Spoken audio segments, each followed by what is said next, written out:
Hi, my name is Cheryl Spengler. Welcome to the Good Side of Crypto, where we cover social good businesses, people, and projects. But today, I wanted to go backward a little because it's when people contact me or when I read things in the comments of every channel, including my own. What I see is that I need to step back. And today, I want to talk about the 5 rules of crypto for newbies. And you would fall in the category of newbies, like myself. Anyone, anywhere that exists, because this whole crypto market is new. No matter what anyone says, we're all newbies, meaning it's not this connotation that being new is that you don't know anything is wrong. Most of the mistakes that I read, that I see that people are struggling with losing crypto, with which like getting locked out of things, most of them have to do with the 5 things that I'm going to mention. So if you are thinking about buying cryptocurrency and you've just watched a bunch of YouTube videos and never bought before, or you already own cryptocurrency, still watch and listen to these 5 things and tell me if any of these 5 things you have had to deal with. Number 1, accept responsibility for your digital wallet. And of course you're thinking, I already do. That's the whole thing. It's decentralized. I downloaded Wallet, whether it's Trust Wallet, Crypto.com wallet, MetaMask, which is a browser extension, or maybe you're just on Coinbase and it's a centralized wallet. The point is that write down your passphrase. Do not multitask while you are creating the wallet. Don't pull a little sticky note, a yellow sticky note off your desk and be like, let me write it down real quick. But there's like another note on that sticky note, like, and you, for temporarily, because you're busy, you just kind of set it aside and you set it somewhere. Like, these are legit things that people are doing every minute. And I don't know what made, when I first got in, which hasn't been that long, I'd say less than 3 years. I don't know what made me say, 1, I will never be doing something else at the moment that I am creating a new digital wallet, whether it is a centralized wallet on Coinbase or a decentralized wallet like MetaMask, where you hold the keys. I find that that is probably why people can't find their phrase. They opened it at the time of doing something else, or they weren't at a dedicated computer like I use with my crypto, or they were on the road, or whatever it is. You created a digital wallet, you're not taking responsibility for it, and then you're whining and crying when your shit gets lost. And I'm not saying it like I'm any better.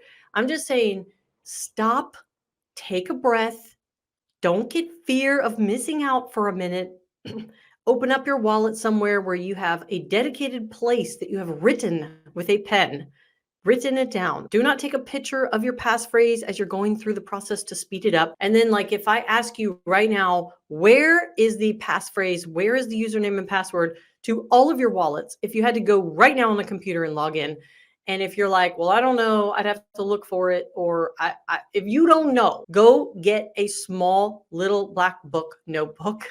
Go old school for a minute and write down your phrase and keep it somewhere. Flip the page.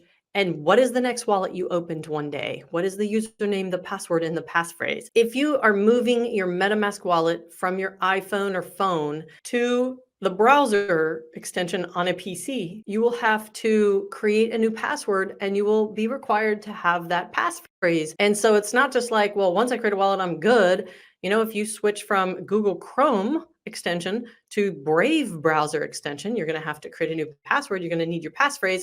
So like all these reasons, I'm going to tell you a quick story. In the first 2 months that I started doing YouTube crypto videos, I did a video about the dataless wallet tutorial, which, if you don't know, that is where you store your Cardano ADA tokens.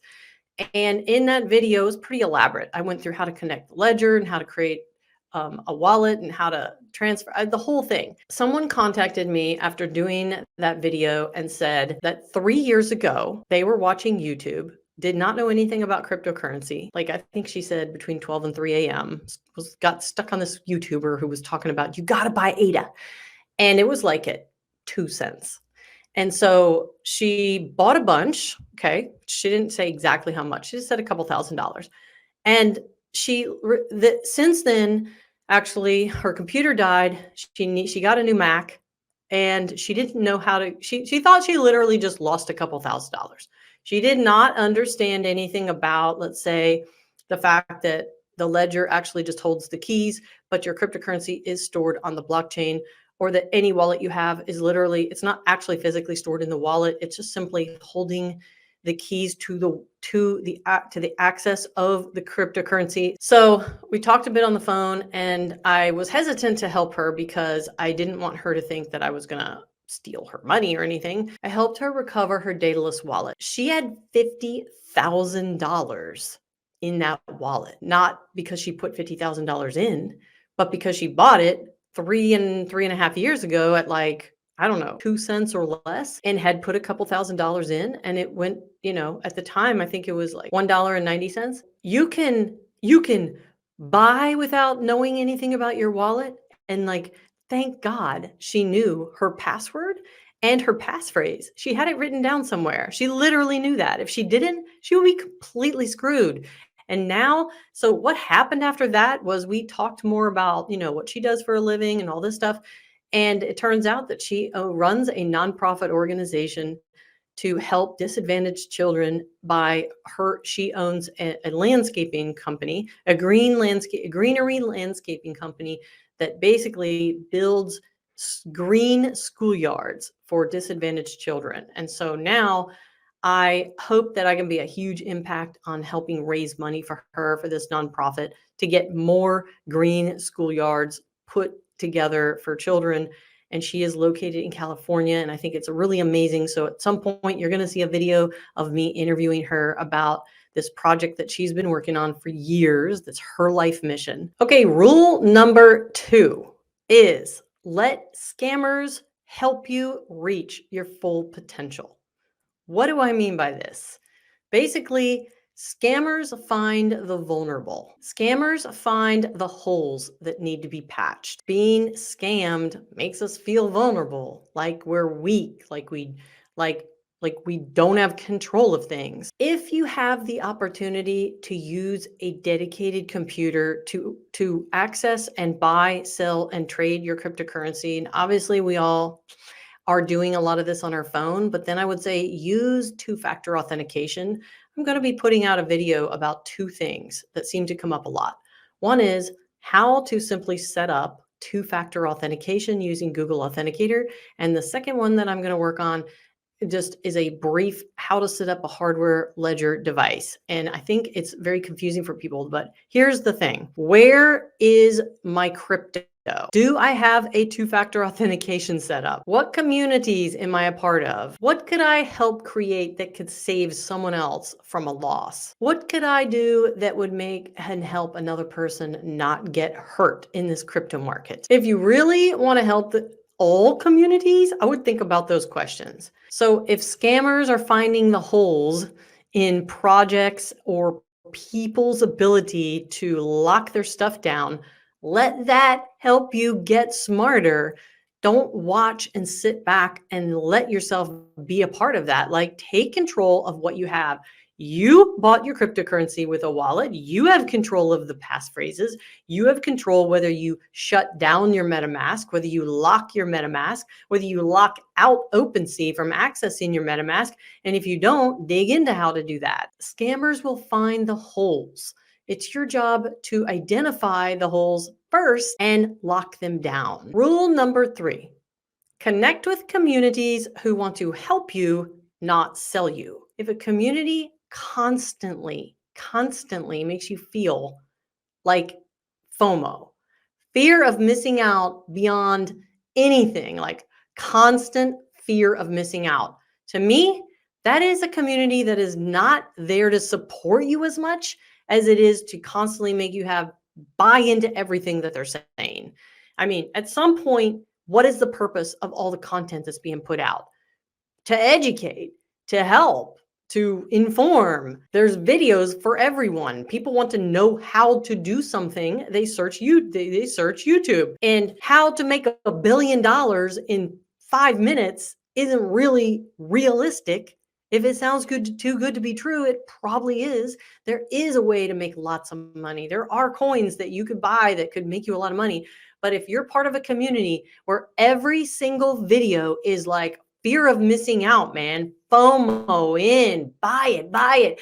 Top 10 gonna 10x, 20x, 50x, 100x. Seriously consider what community you're in if every single video is basically making you feel like you are missing out, because it's going to make you spend money you don't have to buy things you don't need, to get screwed out of profit that you're never going to make. Do you watch live streams where on the live stream they basically make fun of people, and you may not feel like in your gut that that's right, but you kind of join in because basically everyone else is doing it? If you're part of a community where on the live streams they make fun of, I would reconsider being a part of that community. Another question to ask is, would you recommend your sister or mother join the community that you are currently a part of? Every day you watch videos from people. Would you recommend your daughter, your sister, or your mother to join that community? Or would you feel that if they did join, they would probably not understand what's happening and how to interpret everything, and they would be scammed out of their money? If that's the case, why are you part of the community? By the way, FOMO, fear of missing out, high levels of anxiety, that's a bad feeling. That's not good. So gauge how you feel after you watch a video. Pick a project you really like and resonate with. In the very beginning, someone that I don't really follow anymore because he does a lot of scammy stuff, but he did say that. And I was looking for a little bit of quick money. And I realized that every single project I got into where I didn't really either get to know the project or really care anything about the people or the project, because I didn't necessarily resonate with the project, the people, what they were doing. It wasn't the sector of the market that I enjoyed. Like, I don't thoroughly enjoy the gaming market, even though I do have a little bit. Every single time I invested in a project where I wasn't really passionate about that anyway, I ended up selling at a loss or just getting out of it. It was like, wasn't that important enough to keep. And I would recommend the same thing. I would definitely recommend that. Pick a project that you would say to yourself, I can become an evangelist for this project, which is what? It's someone that spreads the word. And if you don't feel like you can spread the word of that project, then I would say you're probably going to end up losing money or just getting out of it at some point. Crypto rule number 5. Pursue what is meaningful 80% of the time. Pursue what is fast and instant 20% of the time. And I would say that with your money, because quick and fast and just explosive money making is going to be rare. So I would say pursue meaningful 80% of the time. So look at everything that you've invested in and tell me, is it meaningful? If not, how much do you have in it? This is something that I think that I'm constantly learning, and I would pass that on to you just to think about. 80%, pick meaningful 80% of the time, pick fast and quick 20% of the time. I have more rules, but today I hope you enjoyed these 5. Drop a comment. What is your rule for crypto for yourself? And I'll see you guys in the next video. The sun is shining, I knew it would. The world's a playground, I'm in the clouds. Let me show you what it's all about. Check it out.